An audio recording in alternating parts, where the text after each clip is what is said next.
करबल जी आहे बेशक दर्दन भरी कहानी।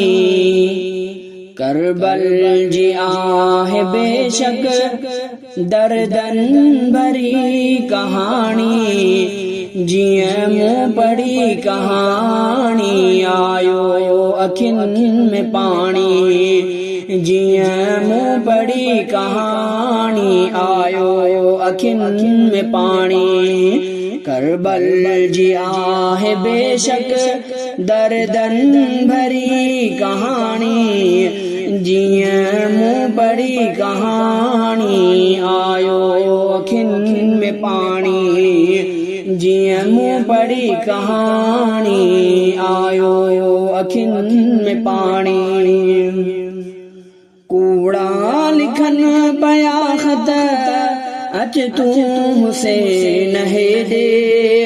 कूड़न लिखियो ख़तन में आता असां तो